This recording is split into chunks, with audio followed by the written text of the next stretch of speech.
where did you start martial arts? Okay, so like I had a bit of a background in sport, but not much. Okay. So I did like cross country running. So like in middle school, it was I think 3Ks we would run. Okay. High school would be like 5K races and stuff like that. But basically, for whatever reason, a lot of my close friends were on the wrestling team. And one year they just begged me to try it. It was like a winter sport. Obviously, wasn't tall enough for basketball, right? Didn't have the coordination for ice hockey. I definitely didn't want to swim in the winter. That sounds miserable. Yeah. And all my friends were doing it, so I was like, you know what? This sounds like a good way to hang out with my friends every afternoon. So that's how it started, and I pretty much got obsessed with it pretty quickly because it's one of those like honest sports, right? Like you can be pretty athletic but still not find success in wrestling because you still have to pick up the techniques. There is no way around learning the techniques. And there's so many different like parameters. It's all like skill based, right? You still got to be strong. You have to be conditioned and stuff like that. So it was a really honest, and I'm sure people say this about other combat sports too, like Muay Thai and stuff. What you put in feels like what you get out. Where like you can get very naturally athletic people who can just run 100 meters fast just because they were born that way. Yeah.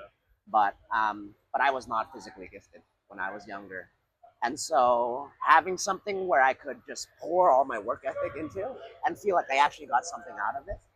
I think as a teenager, like that felt super empowering. It's like for the first time as a teenager, right? It's like I feel like I've actually got control over my own like destiny, basically. So like that's how I got started into it when I was 14. Okay, yeah, that's one of the best things about any martial art. I think, like you say, it's so honest. Yeah, I think my very first session, everyone has that story of their first session. yeah, I was like, I had this perception of myself that I was going to go in there and hold my own, and I had this like 40-year-old guy called Joel. I don't know if he even. I think I've got him on social media. He might end up watching this somehow.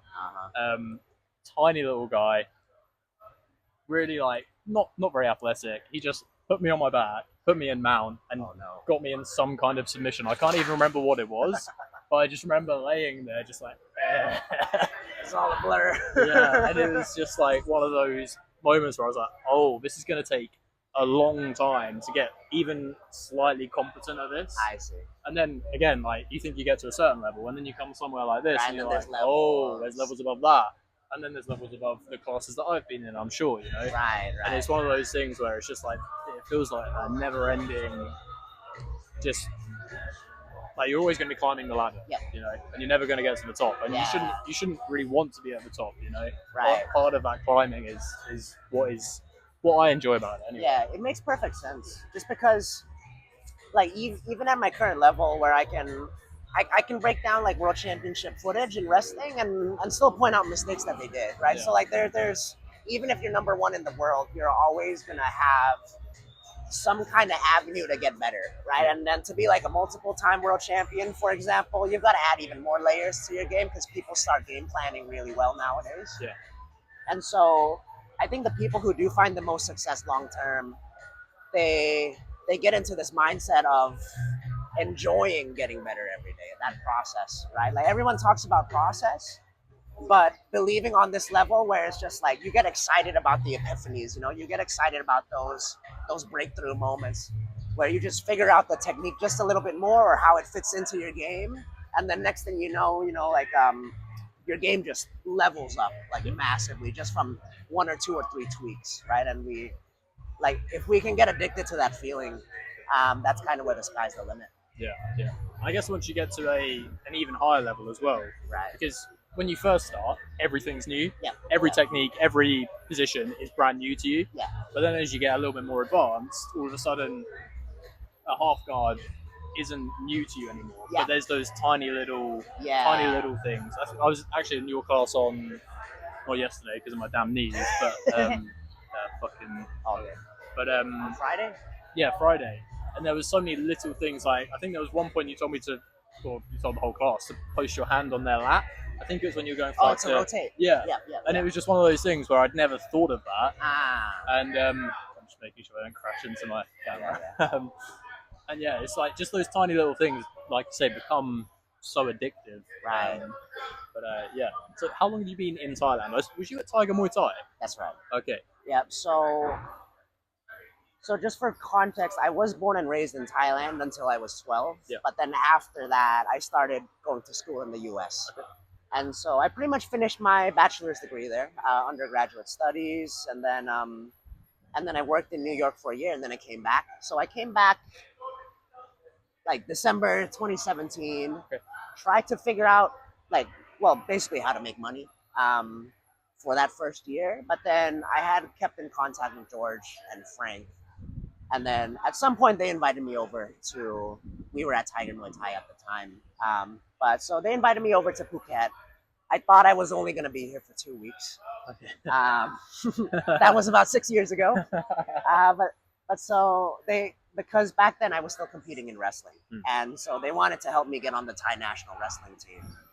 And I remember the first day I got there, it just happened to be a wrestling day too, just out of pure coincidence. And I was like, all right, let's see what I got, you know. And the first live round I did was, you know, against like an up and coming Thai MMA fighter, but I would have had the edge in wrestling, so that wasn't a surprise.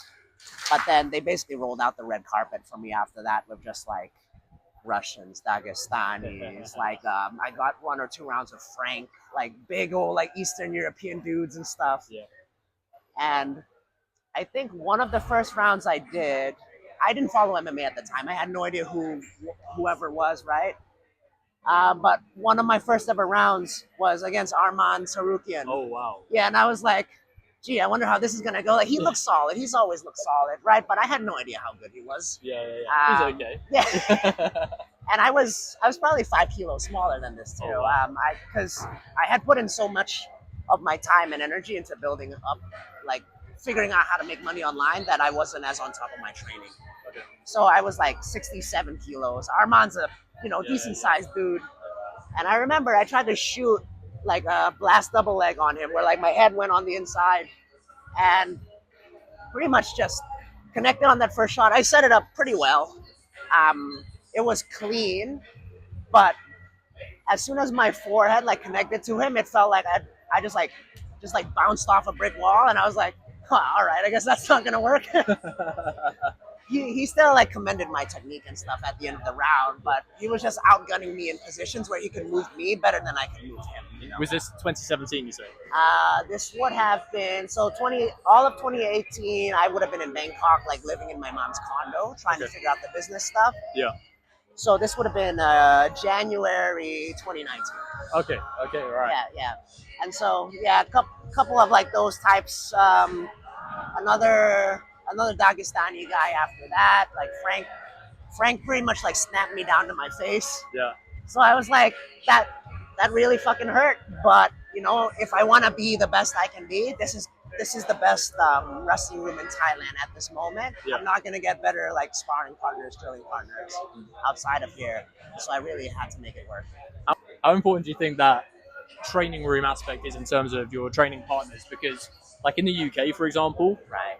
it's very limited in terms of high level training partners. It's really difficult to find anybody, especially at a like I live in an area called Suffolk, which is very rural, lots of fields, small towns and things like that. Right. So really beautiful area, but in terms of martial arts, there isn't a whole bunch of really high level talent there. Yeah. There's a few guys that are good, obviously, but there's nothing like here, for example, where you walk in here and even on the mats right now, you've got yourself.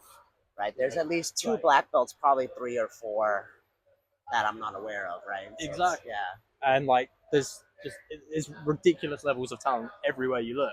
Right. Even just to find someone like one person as high level as this in Suffolk is going to be difficult, right? So how important do you think that sort of seeking out that high level training is? So I'd say it's quite important to be able to develop that high level feel. You want to like it's better to have it than not have it, I would say. But for those people, right? So like if you're at home and if you don't have too many resources and stuff, I would not necessarily use it as a reason to get in my own head and be like, this is why I can't succeed because I don't have these things. Um, Partly because I think there's a soft spot in my heart for like that like underdog, like Rocky 1, 2, 3, kind of like training environment. Because I think those people have enough to succeed, right? Like in my head, it's always been like, when I'm kind of questioning whether or not something's going to work, in my head, one of the first phrases I go with is like, there are people who have done more with much less. Right. Yeah. Yeah. And Yeah. so, like, but just to cover like the essentials of what you probably need to get to a really good level, I would say at least one or two really good training partners, big, massive, massive help, right? Like, ideally, you want to be in a spot where you've got one or two training partners that might be slightly less skilled than you that you can try some stuff on. That's not your A game. You want someone who's a little bit better than you, and then you want someone on equal skill level. Yeah. So then wherever you can get those, like that way you can kind of play around with just kind of like the intensity of the skill level, if that makes sense. Not necessarily how tired you get, but you want to push your skills. Like some days, like you don't want to just stick to your A game all the time, right? So you don't want to be trying to go against like really really high level guys, because then you just become one dimensional with what you already have. But then having the ability to develop with someone who's a little bit less skilled, which you can kind of find anywhere at a certain point, right? Like people starting out, I think, just by nature of it, right? Like if they're a white belt and it's their first day, of course they're not gonna really run into people who are worse than them.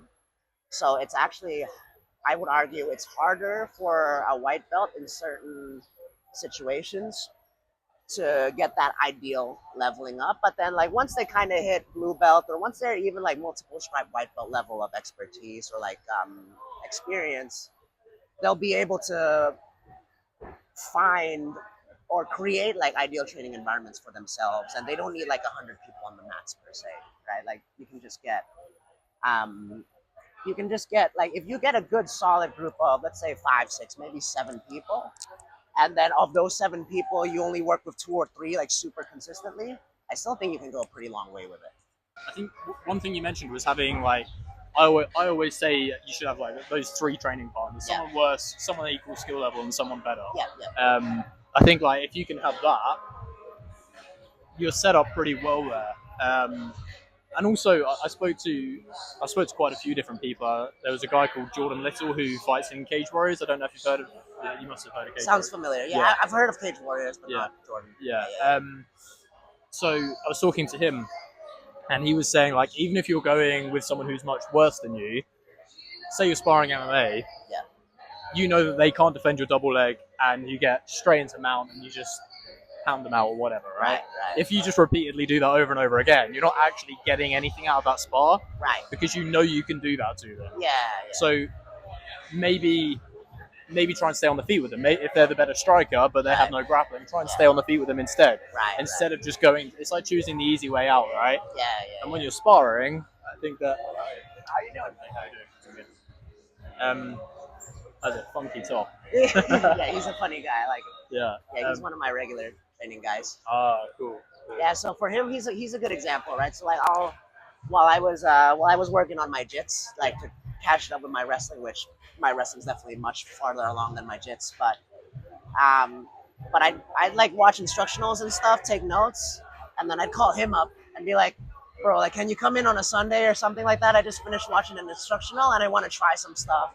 Not sure how much of it's bullshit, like not sure if I'm doing it right, so I just want to play around, tinker around with some stuff. Yeah. And he's come in and like he's purple belt level, but he hasn't done gi since purple belt, Okay. so he's probably closer to like brown belt level. Yeah. And that helped a lot, Yeah. where it was like, all right, this looks like it works, just make sure you do this small thing along with that, right? Yeah. So like that's probably a good example of the kind of training I feel like really develops me. Well, so instead of having like a super hard intense session, you sometimes like just coming in and just playing around. Yeah, and so it kind of depends on, I guess, what I'm looking for, right? So because then the first step for me is like building up the knowledge base. Yeah. So it's like figuring out what you should know in a certain position. So that's kind of like the first step, just getting that roadmap to start. And then the second thing is then getting reps, right? Like do I at least have one answer for most of the common situations, right? And then can I do that? And then the next thing is like that step of like going from instructional, for example, to being like, okay, I can physically do these movements. And then the next step is, um, can I do this under stress? Okay. Right. So it's like that's kind of where like this even your equally skilled training partners come in, where it's like, all right, I put some reps into this. Can I do this even if the timing window is not as big? Can I do this if the training partner knows what I'm doing? Can I do this if the training partner is stronger than me? Right. So it's like testing those things. So eventually you build the confidence where it's like, all right, even if the conditions are not as ideal as a drilling environment where they let me do this on them, I'll still be able to use it in a fight or in a competition. Yeah. So that's kind of how I stage the development. Okay. That's something that I'm playing with quite a lot at the moment because, Uh-huh. I mean, for everyone who is watching, they know what happened last year. But I was at one gym, and then things went wrong at that gym, and I'm now at a different gym. Right. And the old gym that I was at didn't do very much live training. Okay. So when I went to go and train in a live scenario, Right. I started to struggle a little bit Oh, okay. because it was much different to what I was used to. I was used to just a compliant opponent. Yeah, And yeah. we'd do a bit of sparring, but nowhere near enough. Right, right. So the thing that I'm playing around with at the moment is doing a lot more live work, even if it's not fully like full sparring, even Right. if it's just a position or whatever it might be. Uh-huh. I find that at the moment, for me, the live work is really advancing what I'm doing because, Yeah. if, in my opinion, if I can do all of the techniques on a compliant opponent, it doesn't really matter too much because as soon as someone is non-compliant, Yeah. if you Yeah. crumble, it doesn't matter, right? Right. So I'm playing around with how much live training and how much drilling I should be doing at the moment. I think coming here has been nice because the drilling has been, at least with the guys who I've went with most of the time, there's an intensity to the drilling, and there's not resistance, but there's also not just complete compliance. Right. So there's that nice little balance there. Yeah. They won't fall over just for you know like so it's like it's almost like they make it so then you have to make like a decent honest effort in trying to off balance them enough or like generate enough force so then you can bring them down. So like for the most part I've seen training partners here, they're quite good at that. Yeah. And also I think like the intensity with the heat and everything, Yes. that also helps put you in that mindset. And then just like as soon as you've had your go, the opponent is right there ready to go, and Yeah. you kind of want to be a good training partner in that moment as well. Right. Yeah. Instead of just being like, sorry, I just need a moment. Which Yeah. my first session, I was very much like that. I was like, just 1 second, please. That's true. It's a big time like mindfulness exercise too, right? Like how much you can focus on what the actions that you're doing in that like specific moment. And so all these other like external challenges of like the heat, you know, the and like the uncertainty of like who you're doing around with, for example, like those things kind of factor into this sort of like damn near perfect environment of like, all right, you know, it's like it's not like an air conditioned room with an opponent that just complies to everyone, right? It's like or training partner, not opponent. But like now it's like, all right, let's add some other factors in, external stresses that we might not necessarily be able to find somewhere else. Right? Because then if we think about the conditions of an actual fight, right? Like especially a professional fight, let's say, well, one, there's the cage, right? There's people probably screaming. There's how you feel after the weight cut. It's like, well, there's obviously the 100% resistance you're gonna face from the opponent. Like the pressure you put on yourself as well. Like that's a lot of stress that you kind of, in some level, way, shape, or form, like you create for yourself. And so now it's like, all right, now under this higher level of stress, like because technique crumbles under stress, right? Or like anything you try to do well starts getting worse and worse the more stress you get exposed to. And so it's like, all right, I've got to expose myself to enough stress where I can still do all these things to like a proficient amount, right? And so it's like putting yourself in an uncertain environment such as this does a lot for like the benefit.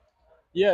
It's I heard like John Kavanagh, who's Conor McGregor's coach. He always talks about how, I think he said once a week he creates like a mini fight That's out of the very smart. sparring. Yeah, yeah, yeah. So he'll get all the fighters to come in. They'll all sit around the cage. They'll do like a little mini walkout, and it'll be Yeah. a more intense spar, Right, right. just to create that intensity of what competition is like. Because Yeah. I mean, for me personally, when I've competed, I've absolutely crumbled, Oh, okay. like completely crumbled. Now I haven't competed for like 3 years now. I see. I feel like I do a little bit better now, Yeah, yeah. but Yeah.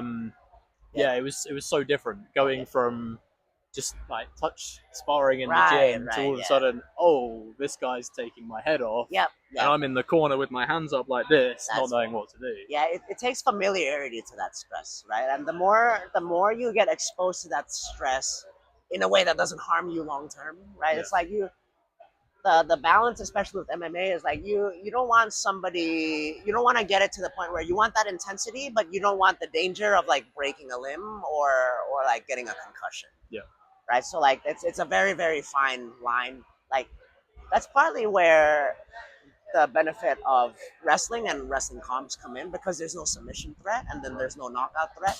Yeah. So now you've got two people going like full tilt at each other, and then like there's not like most of wrestling injuries are a byproduct of like overtraining, right? But in the actual competition itself, you don't actually see a whole lot of injuries as far as like this person slammed the other person kind of thing. So then two people get to go full on against each other and really stress themselves in that way, and so they can really build up that threshold, like mentally. Yeah. That's probably the unexpected like benefit of wrestling, in that you get that level of stress and you're constantly exposed to it. You can compete every weekend if you want to in wrestling, because there's no brain damage and there's no like submissions and stuff like that.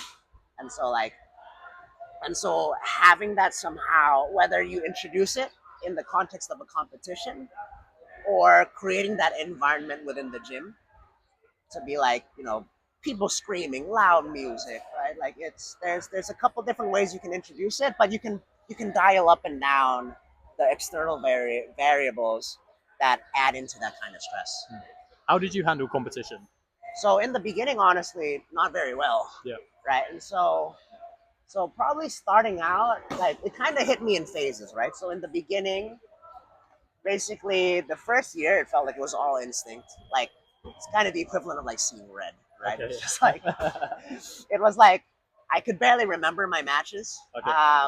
Because I think the adrenaline kicked in so hard that it was just like everything was just focused on survival, right? I was still using techniques and stuff, but they were ugly, which fair enough. That's kind of how you start, right? And then like once I saw the video of my matches and stuff, my coach did it. Like that was one thing he did really well and really smart, was recording everything. Yeah. So then I saw the matches and I was like, oh, I didn't even realize that's how I looked. Yeah. Right. And then Was it worse than you thought or better? much worse. Really? Okay. Yeah. Yeah, it was bad. It was bad. It's like I hope no one finds that footage, because that's awful, right? And then the next bit's just like, so once I got past that step, then it was starting like, okay, let me build up my knowledge base, because obviously there's a gap in my technique right now that I need to figure out. So then let's say after maybe the first year, we'll say like 20 or 30 wrestling matches. Yeah, just about, right? And so about 15, not that many, right? So about 15 wrestling matches passed, and it was like, okay, I'm kind of developing, like I can get more awareness like in the competition like environment now. It's like I'm kind of much more cognizant about what I'm doing. It's like I'm much smarter about my shot selection now, like whether I shoot to the right leg or the left leg, right? Like I can actively make that decision now, and it'll be okay. But then I got too far in that direction, right? I was thinking too much in a spot where I was supposed to be in a flow state. But you don't know what you don't know, especially when you're 15, 16 years old, right? And so it never really felt like I was that sharp. My reaction time wasn't very good, like starting out, because I was consciously like thinking about what I had to do.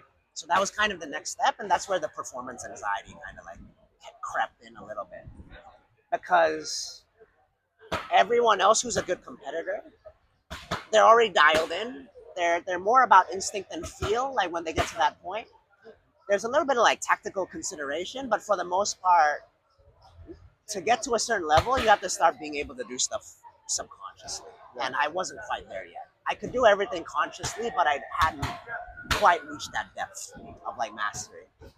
So then, so then that's where all the performance anxiety came from. Was just like I was competing as if I were in learning mode, if that makes sense. It's like, all right, I get here, I think about this thing, I put my arm here, place my foot here.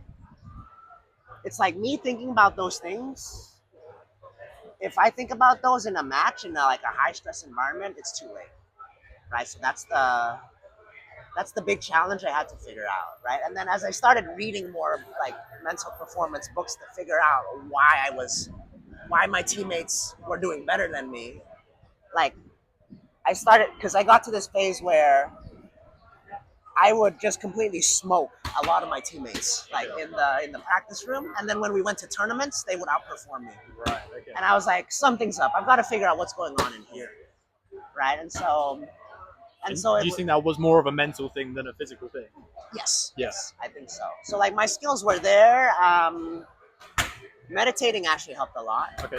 because instead of actively thinking about all these things, it was more about how can I kind of like allow everything else to exist, but just shift my focus, zoom it into that one action that I know I have to take right now, and just focus on that. That was the biggest change. Like anytime I try to coach somebody out of their own head here, it's all like whatever outside noise you got, forget about it right now. I just want you to focus on what's that one action you can do right now, and then just try to do that with like everything you've got, right? And then get to the next action, and then get to the next action after that, but one action at a time, right?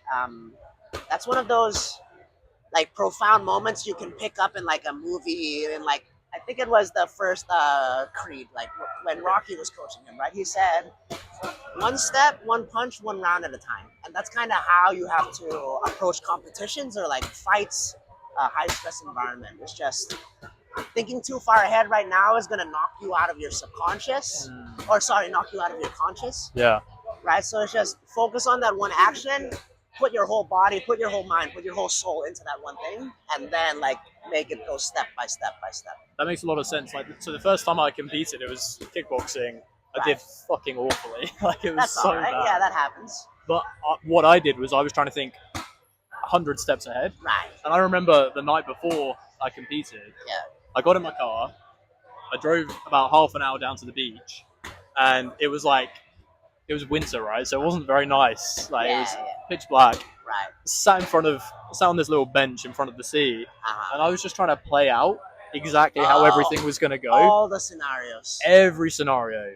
And then I did this really stupid thing where I thought, I'm going to plan exactly how I'm going to start the fight, and I'm going to knock him out with this shot. Mm. And I had it exactly in my head. I was like, referee's going to say go, going to go towards him, going to hit him with a question mark kick, and he's going to go down, right? Right. Obviously didn't happen. I tried it, got punched in the face very hard, Yeah, and then many more punches to the face happened, and it didn't go very well. And but I was trying to get way too in my head of this is exactly how I'm going to have it play out. Whereas if, like you say, you just go, what do I need to do now? Well, I probably should have just got a good night's sleep instead of going down to the beach. Right. And then you have a better night's sleep. Then you wake up and you're like, what do I need to do now?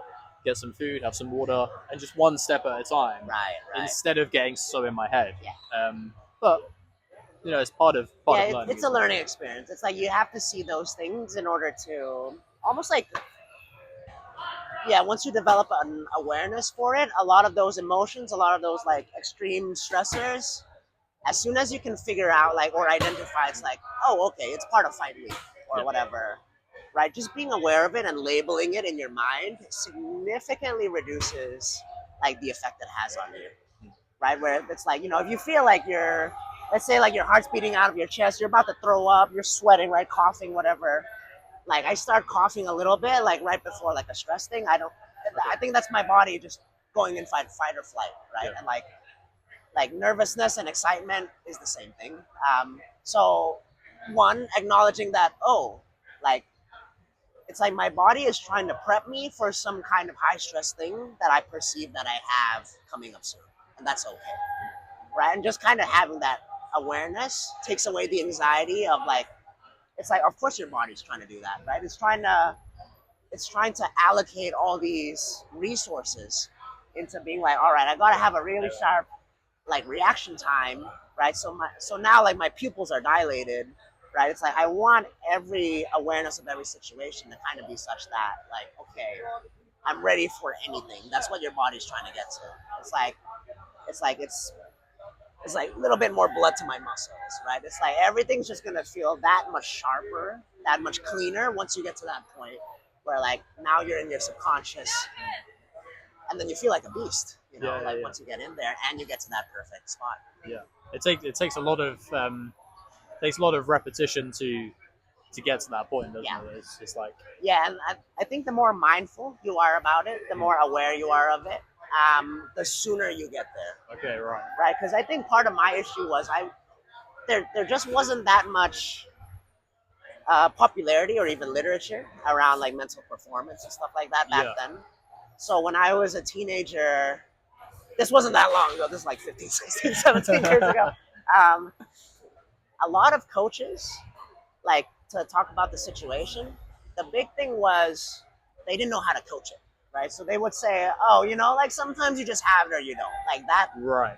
That sentence just really pissed me off, like back then. Yeah. Because it was like, I know I can do something about this. Because like I'm aware about this now, right? And fair enough, it's like they weren't aware of the solution just because all these like mindset training wasn't a thing back then, or it was only a thing for like super professional athletes. Okay, yeah. Right, like your local like high school athlete, on like their varsity team, like first string, whatever. They weren't gonna divert those kinds of resources into how do I get my mind ready to compete at that optimal level, right? Like people were not asking that question like 15, 20 years ago. Yeah, and it is clearly more than just sometimes you have it or you don't have it, because I mean, like you said, when you were sparring your teammates in the gym, you were running through them. Oh yeah. But then when it comes to competition, they're doing better than you. Right. So it's like, well, it's clearly not just that thing of you have it or you don't. It's clearly something here instead of the physical. Yeah. And so I think it's because like I really thought about that sentence, right? And it was just like technically like, right? It's like it's one of those like overly broad like statements that are like, I guess by definition it's true because in that moment I didn't have it. Right. Right, but then the implication of you cannot change that at all was, I think, where I had issues. Yeah, in a literal sense, I guess it does. It Right, does make sense. Exactly, right. But then the implication that what I wanted to change was that I can go from someone who doesn't have it to someone who does. Yeah. Right, and that made a big difference. Yeah. I was like, all right, this is something I can work on. And as soon as I found those answers, I was like, oh, beautiful, right? Like now I've got. And then the first tournament I went to, like after I kind of implemented all these like mindfulness things, best performance ever. Like I went from like dreading competition to like, damn, that was really fun. Like I had some really hard matches. I didn't even take first place. It happens. But yeah, I didn't even take first place in that tournament, right? Yeah. But the level of freedom I felt like on the mats, right? That was really cool. That was really good. What was the main thing that you shifted in that moment? So I stopped planning far ahead. Okay, right. Like it was, I think it kind of helped me in two ways, right? The first thing was like a lot of that meditation practice made it so then I had stronger like concentration, right? I could focus. Like my ability to focus and not take my attention span away from that one important thing, like that helped a lot. And then the second thing was just that like all the outside noise doesn't matter, right? It's not that like I can completely get rid of it. That's unrealistic, right? It's like saying like no matter what, don't think about a pink elephant, right? It's like it's gonna come up, right? Yeah. But the idea is acknowledge that probably exists, but just because it exists doesn't mean you have to fixate on it, right? Now I'm just going to fixate on what exactly I'm going to do to my opponent in that moment. and then that takes away a lot of the other like unnecessary things to think about.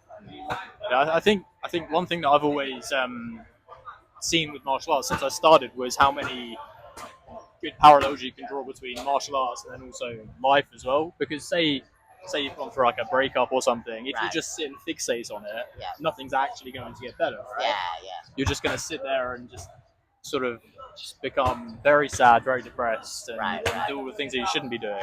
But if you can, but if you can realize that's there and you're still carrying on with your life, like that problem is not going to be such a big problem. And it's the same thing with martial arts as well. Like if you just fixate on this, oh, I've got this competition, and all you do is sit and worry about it, like I did when I competed, Right. it's not going to go very well Yeah. because you're thinking about it so much that you're getting so in your head with it, and yeah. But yeah, there's a lot of those things in martial arts. I think that's one of the other things that I love about martial arts so much is that it's not always just about the martial arts itself. It's about what it gives you outside of the training room. Right. Yeah, for sure. So it's kind of like figuring, especially with that point, right? Knowing that you have an upcoming fight, it's figuring out like to for me to alleviate the anxiety of it, right? It's just what what's the best thing I can do about it right now in this moment? And sometimes that means recovering and not thinking about it at all. Right. Okay. Right. So it's like, all right, I'm like 3 days out. Getting an extra like hard workout in just to get my skills better is not going to make a difference 3 days from now. Okay. Right. And so it's just like, it's like, what's it called? It's like I can kind of keep my body primed for it. So like move my body around a little bit, just make it used to like activity. But in that moment, best thing I can probably do is to get into recovery mode. Yeah. Right. So it's like, all right, most important thing I can do right now, recovery mode. All right, let's get on that. Right. So like whether that's in the heat of the moment or just kind of like how I go about my daily routine or whatever, or my weekly routine leading up to the fight, that's where I'm diverting my resources. Okay. Right. And then that takes away a lot of the uncertainty and the stress. Yeah. Being that like, okay, at least right now, I know what I'm doing right now is going to contribute to this, like to this outcome that I'm potentially looking for later on. And just bringing it back to the process, right? That's basically like how it is, right? Like what do I need to do right now brings it back to the process. And that's what makes it so powerful. What traits and attributes do you think, first of all, what traits and attributes do you think makes a good coach? And then I'll ask the second part to that in a moment. Okay, so big thing I think is empathy, right? Like caring about the student enough to kind of get in their head, get in their shoes, and be like, what's this person need right now? Okay. Because then it's like, sometimes it's not necessarily about what I'm a specialist in. Sometimes their A game is going to look different from mine, right? And so I have to be aware of what parts of my game might look good, or what kind of stuff do I not use as my A game, but I know how to teach that I can kind of push them along in that way, right? So it's developing this understanding of what makes this person click, right? How do they respond to stress? What's the ideal learning environment for them, and where are their shortcomings when they get exposed to stress? It's like so sometimes it's someone as it's like they start getting in their own head even when they're like drilling, right? So it's like, okay, now that person's gonna work on mindfulness a little bit, right? Their technique's not the problem. It's that because they're so fixated on how bad they actually think they are or how much they're questioning their own abilities, they're not drilling as mindfully as they could be, and then their skill acquisition is slowing down as a result. Right. Okay. So like it kind of, yeah. So for me, it comes down to the empathy, right? It's like, by and large, if you get a coach that is, we'll say like baseline proficient at the skills, but cares so much more than another competitor coach, I'm putting my money on that coach. Okay. Because they have a better relationship with the fighter and they can convey the message that they're trying to get across better. Yeah. So it's like because they know the things that are going to make a bigger difference to one particular fighter, I think that fighter's development is going to be much faster than, we'll say, like a highly skilled coach that doesn't really have that much empathy for the fighter. to be like, I'm just gonna teach you what I'm good at, and then you're just gonna take it in, and then I'm not gonna give any consideration for what you actually need as an individual to develop. Like that person's gonna struggle past a certain point. Yeah. Like at beginner level, it's like anything's new and anything's like fine. But then, it's like a good example is probably, yeah, like we had a moment on Friday where it was like body lock, right, step in and twist. Yeah. And you were so much taller than your training partner that I was like, you're gonna have more leverage this way. You don't have to step in as deeply as I do. Just plant your foot, pivot, and you're gonna find it to be more effective than what I just taught you. Right. Okay. Right. So it's finding those specific instances that are specific to the individual. That makes a really big difference in someone's development past, I would say, like intermediate level as they try to go from intermediate to like a professional level. Right. Okay. One thing that I noticed with just the one class I've done of yours so far is you're very there's a lot of positive reinforcement. So I think there was one moment where I did this throw and it was awful. It wasn't the worst throw I've ever done, but it was just really clunky. Yeah. And then you came along and you were still very like positive about it, and I was like, yeah, it wasn't great, but it made me feel better in that moment instead of you just looking at me and being like, like you could have just sort of ignored it.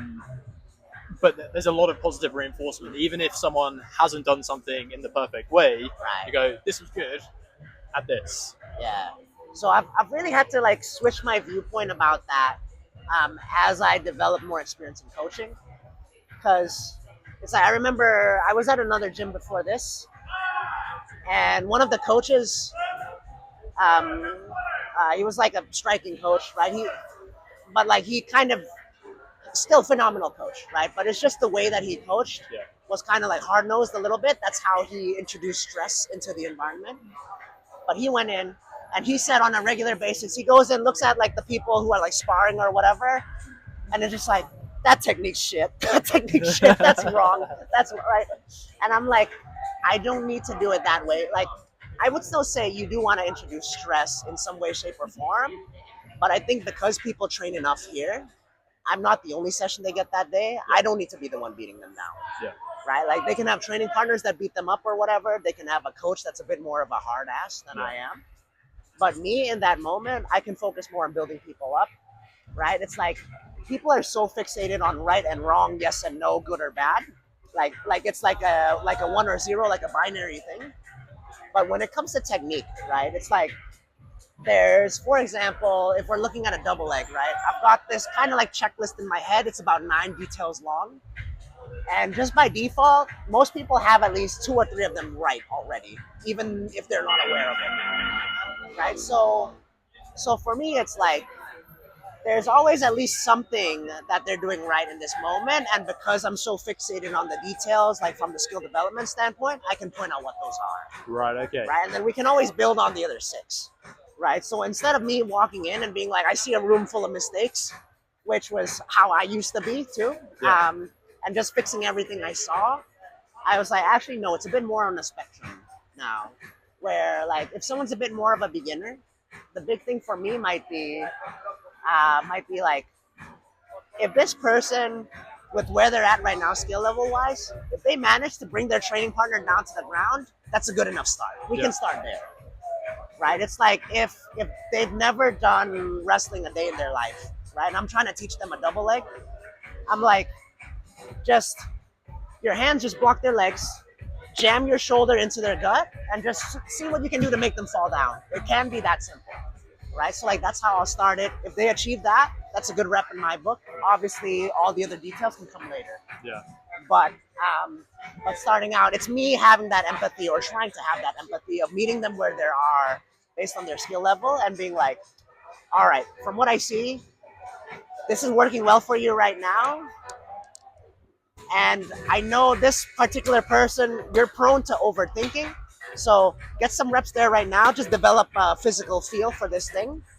Once it starts feeling a little bit more ingrained into your subconscious, then we'll do some more stuff with the detail. Right. That's kind of how I try to approach it. Yeah. Have you heard of someone called Braulio Estima? Yes. He did a seminar at my old gym, and he said one thing which like really stuck with me. He was talking about how obviously when someone comes into a seminar or any class, they're going to give you quite a lot of information and a lot of maybe a lot of different techniques or a lot of different ways of doing something. Right. He was talking about not worrying about trying to take 100% of the information in and remembering all of it, because then you're going to remember all of it but wrong. Yeah. I know. He spoke about just taking like five. I think he referred to it as grams. He was like 5 grams of information. Like if you can just take like one thing that I've shown you today and make that like the one thing that you remember and take away, that's better than taking away 100% of it, Yeah. but wrong. You know. Yeah. So every time I come to class now, I mean, on my computer I've got notes. I write notes up after every session. Nice. But I just try and really focus on one little thing. Yeah. It can be like the smallest thing, Absolutely. but I've found that's really helped me progress, because that's the one thing that I'm really focusing on today, and I'm going to get that right. Right. Instead of all of it wrong. Yeah, that makes perfect sense. It's like there's, especially with the techniques that you've kind of decided to be like, this is the move I really want to cultivate to like a very competitive level. With those things, it's like, all right, how many details can I pick up, and which of these details go well together, right? And so it's like, it's picking and choosing, it's playing around with it a little bit, and then all of a sudden, you're like, okay, this detail works really well for me, it feels really good for me. This is how I'm going to use this technique from now on until I find something a little bit better, a tiny little tweak to optimize it even further. And then now it's like, all right, now I can pick this up into a spot where now I am a collection of just really solid details. And then that technique, ingrain it into the subconscious, and you've got something that's really powerful. Yeah. So like that's kind of where that goes. How do you try and lead by example as a coach? So I'll give an example of something that I feel like I'm doing well, and some things I'm not doing so well. Okay. Right? So some stuff I'm doing well is, it's like I'm very intentional about the learning process, right? It's like just because your body is physically present in here for an hour does not mean you are getting 100% out of yourself in that session, even if it's just skill development, right? So if, for example, if I'm in here, someone's drilling, like you want 100% focus and concentration, completely mindful in the moment. That's how you're gonna really develop those skills. But if 5 to 10 minutes in, now I'm fixated on like what I want for lunch, that's a problem. Right. Okay. Right? Or it's like, or even if I'm questioning like how good or how bad my technique is, then that starts becoming an issue. Where because I'm already out of my own body, right? It's like I've got to build that awareness of like I have to really get used to how this feels, right? So that mindfulness, I try to bring that in when I teach. Right. I try to bring that in when I'm drilling too. Like I'm still working on my own stuff. Yeah. Right. Like last week, for example, I had an epiphany of like there was this technique that I used in like American folk style wrestling that until last week I had not figured out how it carries over into MMA and into like submission grappling. But then something finally clicked in my head. I got an idea. I just started jotting down notes. And next thing you know, I had a full blown system that now like a technique that that was my A game for 6 years. I can finally bring it into grappling and MMA. And so like those moments of just working on my own skill set, on my own repertoire, like that part, I'd like to think I do a good example of the skill from the skill acquisition standpoint. Okay. Yeah. Some stuff I don't do as well right now is I feel like I should be training more. I should be doing rounds with people more often, especially the people who are here like long term. Yeah.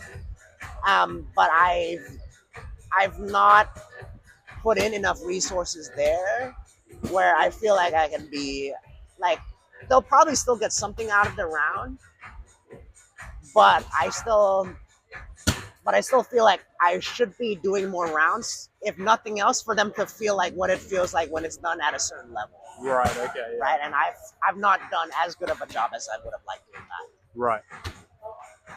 Is that something that is maybe because you're focusing more on? It sounds like you go home and you work a lot on techniques and systems and everything. Is it because maybe you feel you're putting more energy into that at the moment, or? Yes. So it's largely an energy management thing for me right now. Yeah.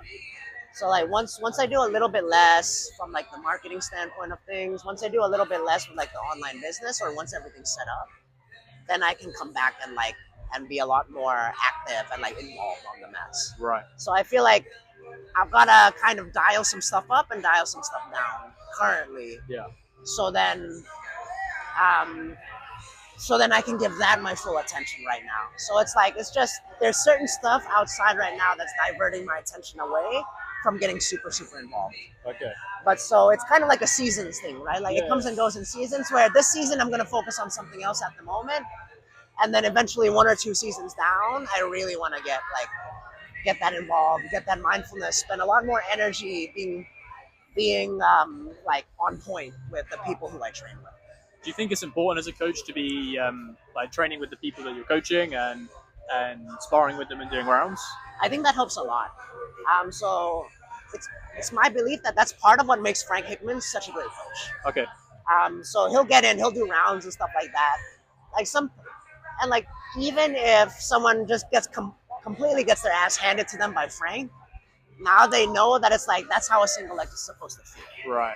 Right? Like that's how a front headlock's supposed to feel. It's like they kind of feel the mindset or the urgency of like, if I get to that single leg, I'm fucking finishing. And there's no question in my mind that like, but sometimes it helps them feel that level of conviction, to that attack. Yeah.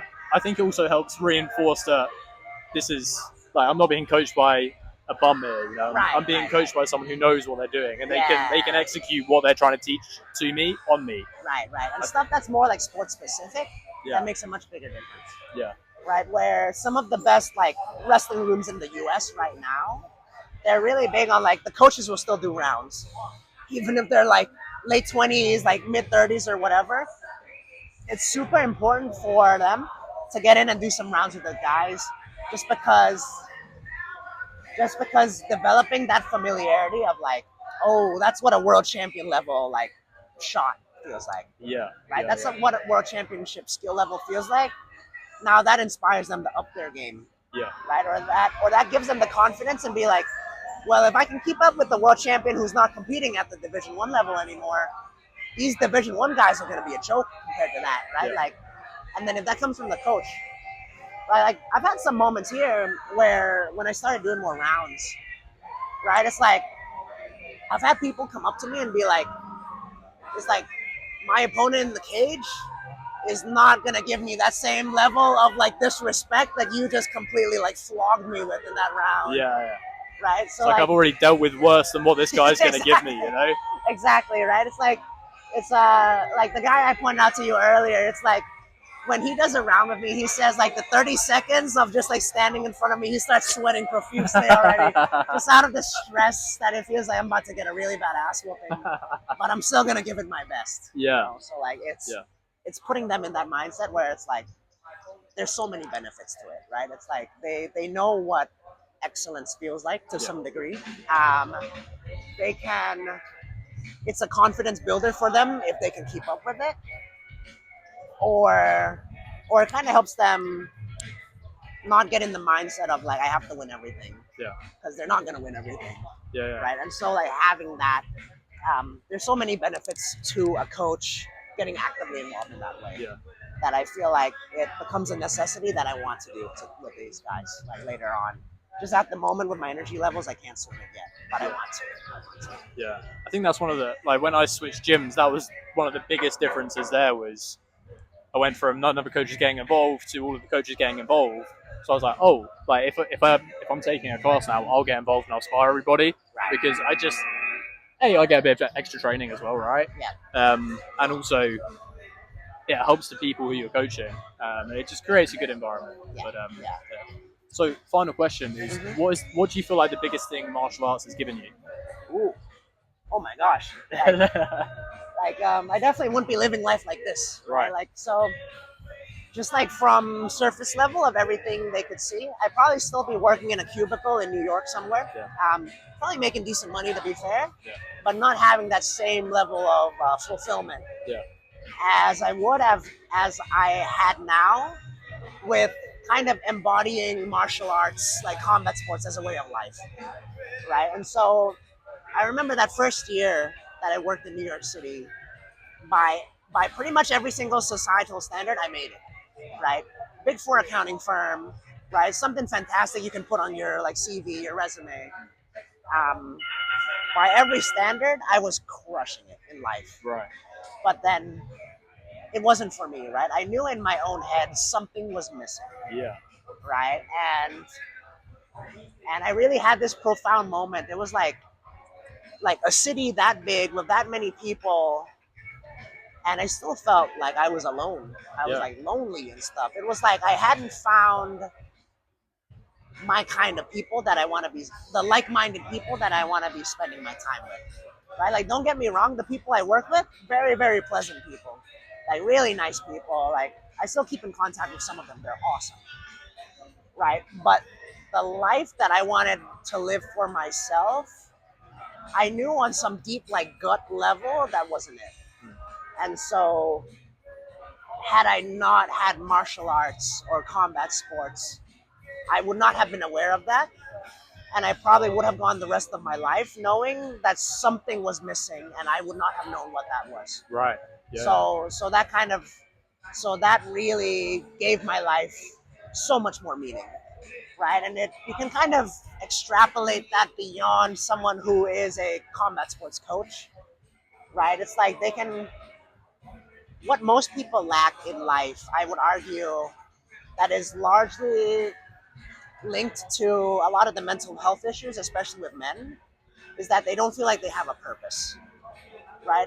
There's this big, there's this big thing um, that I would say a lot of men's mental health relies upon one having some sense of purpose, some kind of goal, and feeling like they're competent at something, feeling like they're good at something, right? Because then now that gives them that sense of significance, Yeah. Yeah. and that I feel like that goes a really, really long way in, at least for men, probably women to some degree too, Yeah. but especially for men to feel like I've got some level of control, some level of power, some level of like significance, Yeah. right? And that's kind of, in some ways, that's what men need to thrive.